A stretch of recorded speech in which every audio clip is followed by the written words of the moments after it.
well done on completing the Awakening. As always, we have a nice little surprise for you all.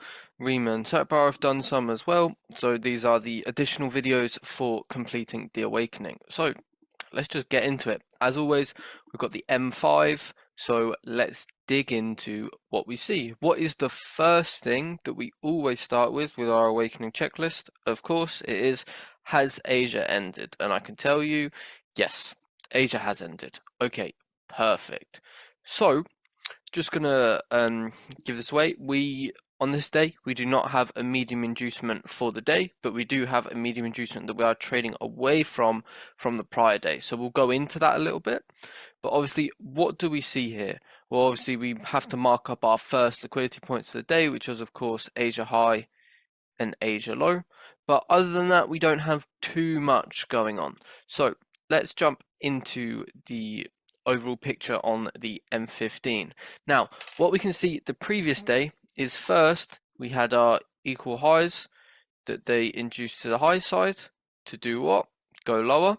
And then we had all of these equal lows induced to go higher. Makes sense? And then obviously we expect this to get taken out, but what do we do that's even nicer? We actually hold it. And you see the way we push away, this brings in all the sellers. Everyone's changing their mind. Oh yeah, it sells, it sells. Retail traders, they see the equal highs. And then once we break out of Asia to the downside, they're in their sells. But we know we've got our medium inducement low. We know exactly what should happen. Also think about it from a smart money perspective. Higher high, lower low. Lots of extreme limits there for the sells. They're obviously entering their position, likely TPing at a new low. So what can we expect from here? Well, I think it should be pretty clear. But for this one, yes, we've identified our potential medium inducement zones. Obviously for this, there wasn't too much as the medium inducement happened the previous day. And we've identified our POI, this one, directly below Asia. Perfect. So let's jump into the next bit. Obviously, pre-London Open, so we induce Asia low to the downside. And then pre-London Open, we create another set of equal lows right above our POI. So this should be ringing some bells. We should be thinking about certain things here. Obviously not going to give it away straight away, but yes. Where are they building the liquidity? They're building it to the downside. We know that overall we have our targets higher, but for the moment they're building the liquidity to the downside right above this POI. And obviously they induced out of Asia range. So we have after we have the overall inducement of the equal lows into our POI away from the medium inducement, obviously the medium inducement was over there, we then have our relevant break of structure on the M5, and we know that overall we have some inkling of our target to the top side. So we did not have a medium inducement, but we did have an RBOS away from our inducement for the day. So this should begin to sort of come together. We can understand, okay, here's our POI after our relevant break of structure, pulls back, inducement in London Open, pulls back into mitigation. So yes, our inducement POI has imbalance. Perfect. That's our last check. So what is our next one? Do we have a valid target in mind? So let's have a look. But first, what do we do? Well, of course, it's not just a game of, oh, we've had our inducement, now we rock it. What we need is at every step, we need to build liquidity. So first, we fake the equal highs, get the strong push away. People are getting in. They're getting excited because you've got to remember overall, we have our equal highs up here that people are trying to trade away from. And you've got to remember, people who trade the Asia range breakout, this is their stop loss. This is where it is, maybe a little bit higher above, but somewhere in that region. So faking the reaction away, we also give the equal high confluence, and now with this push away, other people may be jumping into sells.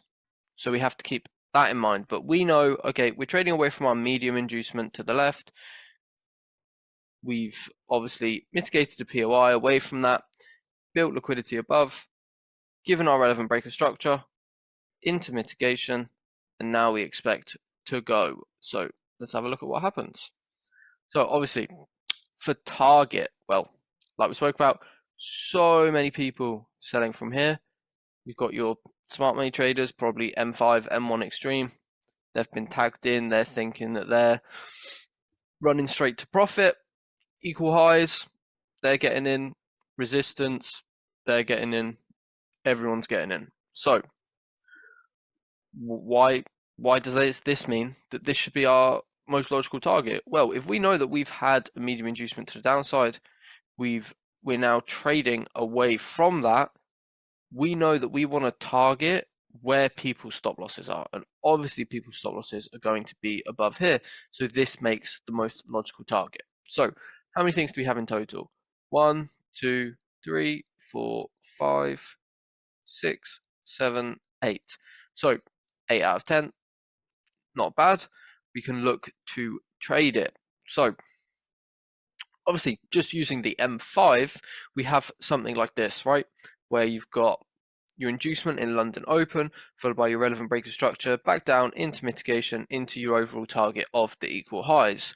But we are not limited to the M5. So let us jump down into the M1. Okay, so obviously this bit of price action right here is what we're looking at on the M1, just obviously more candles. So it's exactly the same on the M1. After you come into your POI, you get your relevant breaker structure, which happens after your inducement. You're trading away from your medium inducement overall. And then this would be your first entry. Now, depending on how aggressive you want to be, you either put your SL here or SL here. Personally, I'd recommend if it's your first win of the day, or you haven't had your first win of the day yet, you choose to stay in the trade and you put your SL here. Then after that, you get the beautiful re-entry, which comes obviously after your relevant breaker structure into mitigation. This is obviously the better entry, but you do have to keep in mind that this one here, the one with this second one, will not happen as often. Often what you'll find is you'll get something like this. It'll come in, it'll go, and if it does pull back, it normally will not give this second mitigation. But if you do get that, then great. So let's have a look at what these would be. So for the M1, it's this first one is 1 to 11, and the second one is 1 to 13. But obviously, depending on how you trade, maybe you take both of these, maybe you only take one, maybe you take neither and you just take it off the M5. At the end of the day, it doesn't really matter too much.